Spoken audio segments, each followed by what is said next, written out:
Yeah, so pretty much, um, yeah, so pretty much, I'm not gonna lie, y'all. Like, I have my good days and I have my bad days out there in the field. And one of the things about it is you gotta have a safety compass, especially as for you as men. You need to have a safety compass, and remind yourself um, why you're doing what you're doing, and that you will have days in which um, stuff will happen. You know what I'm saying? One of the checks did not go through, and when it didn't go through, I quit. I, I'm not gonna be comfortable with this no more. This is not my problem. And I remember something that my father had told me. Listen, there's been plenty of days when to sit home holidays. There's been plenty of cold, freezing cold, icy cold, rainy days. Sunshine. It's hot and blistering out there. You know, my feet hurt, my legs hurt, and I didn't want to go. He said, "You know what? I got my butt up and I went." And you need to honestly to get that in your mind. That guess what? If you're talking about getting to the next level, if you're talking about getting to the next level, if you're talking about trying to make impact or things happen, you got to override that mindset that I'm just going to quit. I don't care. I don't care what they say. I don't care what they do. I don't care how. I don't care. I'm just gonna just not go to work. I'm not gonna. The heck with this job. Nah, man. That's not gonna work, man. That's not gonna work. That's not gonna honestly help you get there. You complain. You complain so much about every other group, every other gender that they're making it, they're killing it. Why are they getting this and that? Listen, because you need to understand, stop making excuses and just get it done. I can promise you right now, man. I can promise you right now, like every fiber of my being, I did not want to move. I did not. But however, I have to be out here, man. And trust me, like that was a nice check that they fumbled up. And I could be short and dismissive and say, you know what? Nah, I'm gonna sit at home. I'm gonna play video games. I'm gonna do this. I'm gonna do that. Yada yada yada. But no, that's not how a man should move. That's not. It's called having respect for yourself. Everybody talks about that they want to be the man of the house. They want to be in charge. They want to be in control. But then they don't want to make those types of moves. They don't want to be they don't want to actually get to the next level. They want to they all I hear this always about I want to be a boss. I want to be a boss. I want to be that guy. You know what I'm saying? How people say they want ownership? That's a part of ownership. Ownership is you're not going to always have a good day. Owning that you will have bad days. You will have hard days. You will have days where you will be disrespected. You will not be treated fairly. You will have customers that will definitely look down and slight you. And see that, and the problem is that it's some type of psychological entitlement that people have that I don't have to do this, but yet you want the access to it. You want the piece of the pie. You think the people that cook you your food at certain restaurants, you think they really want to be bothered with you? When they hear your children coming there screaming, when they hear you making belligerent, ignorant comments and stuff, you think the lady that doggone does your nails and manicures and pedicures, you think she honestly want to do that? You think the guys who y'all be making slight jokes about, oh, mizo, and making all kind of accents and jokes about them, you don't think they don't understand you? Trust me, I be around these people a lot. I see how they look at you. I see how they look at you.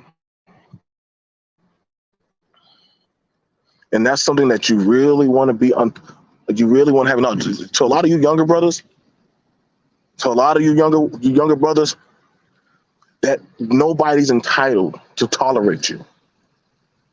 I live and work in a state that's a right to hire state. You know what that means? At any time they want to let you go, they can just let you go. At any time they want to cut the contract, they can cut the contract. Yeah, I mean, sometimes you can just say, hey, I'll take it to court. You can do that. But make sure you have the money. And I got to be for real, for a lot of African Americans, a lot of them don't have that kind of civil money, that civil case money. This is why I say, man, like, honestly, the conversation I hear going on panels, I don't hear no type of maturity of bosses or people of ownership or people who have anything so much really to lose because how they stay and how they talk. What's going on? Shout out to BK, bro. BK sent me an interesting article about that. There's literally a huge drop in finding carpenters. And that's very true because honestly, finding handymen or carpenters is definitely at an all-time low. Finding tradesmen are all-time low. You know why? Because nobody wants to go into that crawl space. Go into that crawl space and fix that wooding or that floor that's busted or because they feel like, hey, that guy might not want to pay me. Or that person might not do quality service. And see, I'm very thankful for the people, for my father who used to take me under there. He put me in that little, we would call it the monkey suit. I'm not sure if anybody ever seen it. It's a onesie. And take some boots, and then he'll take my boots with the onesie, and then we'll go under there. And I used to be like, holy crap! I seen all kinds of stuff. What's going on, Exiled? Like I said, man, I'm not gonna lie to y'all, bro. That was a nice check. That was a nice check. That it really hurt me because I made a big time investment, and that check didn't come in. It didn't fall through like it was supposed to. Hold on, give me a second.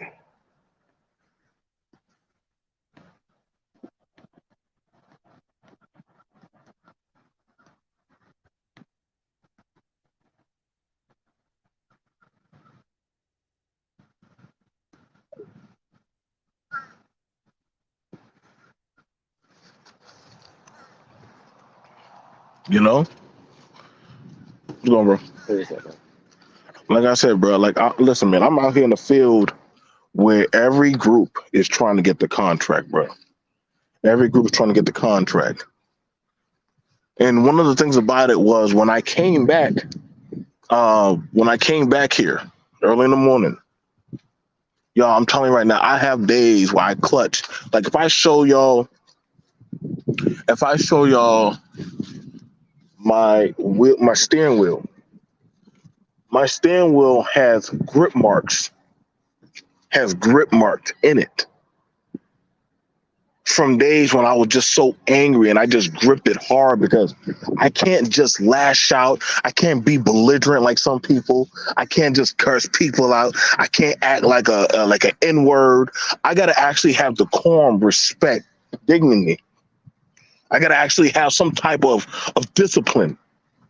And see, that's the thing about it. People want jobs where they don't have to be disciplined, that there's no kind of pushback, that they can do, say whatever and just suck their teeth. And they think that's the way to be. Granted, I believe, yes, you're supposed to have respect. Yes, there's supposed to be some type of dignity.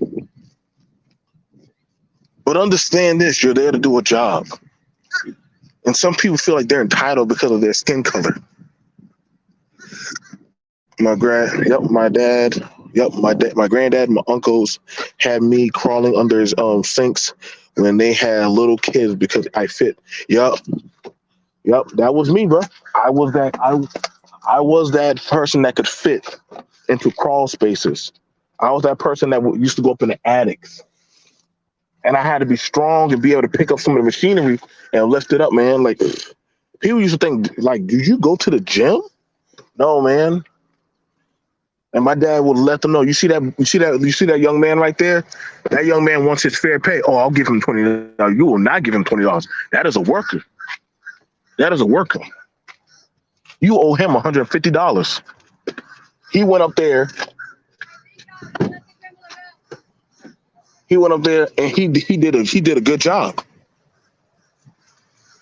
My daddy made sure I got my money, but he also told me times when I had blisters, when I had cuts, when I was bleeding. Guess what?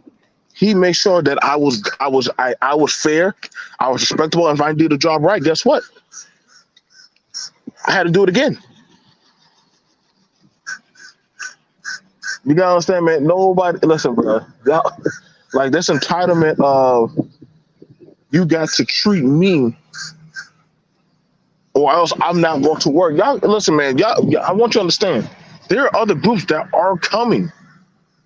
There are other groups that are coming. I'm in South Carolina. I'm gonna tell you right now. There are more Latinos here now. There are more Latinos here now.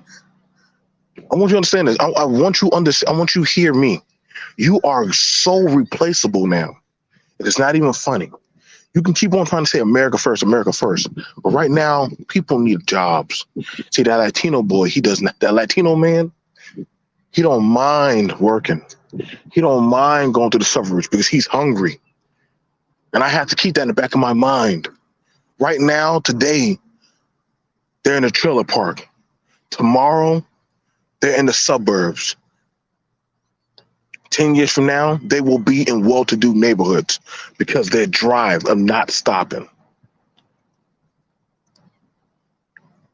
Every Indian, Arab, literally just about now in the South, owns a gas station or owns that. And you can't say, well, it's the government, it's the government, it's the government. No, dude, because these places are coming up for sale. These businesses are coming up for sale. And guess what? It's not like people are running to try to run them. It's not like people are trying to say, oh, I need to get in there and try to run that bit. No. People like being serviced, but they don't want to actually be in the serve mindset of actually building.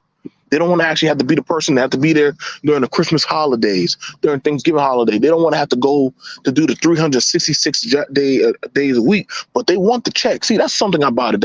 That's something about it I know about. But y'all like to come at BMT, and this is why I know some of y'all don't have no real careers. See, y'all get jobs. There's a lot of y'all out there who have jobs. I actually have careers. There's a difference between a job and a career. A career is something of a skill, a trade, a latent talent that you are proficient in. That's a profession. I'm a professional. I have professions under my belt. I don't care to show any of y'all. You know why? Because a lot of people here don't have nothing to lose. They say always worry about and fear that of the individual that has nothing to lose. You know why? Because they will say and do anything to tear something down. And you got to be fair honest. This is not a place for professionals. It's not. It's not.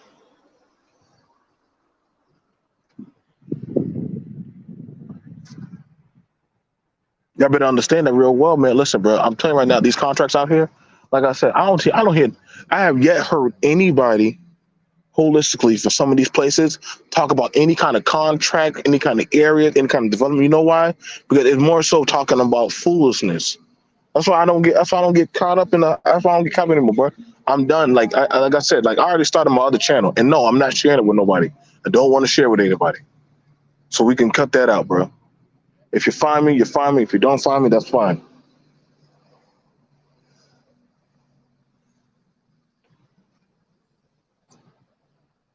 But you need to understand right now, man, all these talking points right here, You better understand. You better get to work and get an actual professional trade or skill. I had one young man say, "I'm going to quit." Okay, then quit. Yeah, man, they ain't doing this and doing that right, but they ain't going to listen, bro. By quitting, you could have gone in that office and said how you feel, and that's go in there, show them your pay stuff, show them your time, and all that X, Y, and Z, and then get it squared away. Saying you quit, that doesn't change nothing. They'll just replace you. You can drive that truck. What you go through the DOT exam? What you go through all the piss tests for? What you go through all the background and stuff? You waited. You know what I'm saying? You literally used to sit outside and wait for somebody to pick you up to take you to work. Now you're just gonna quit?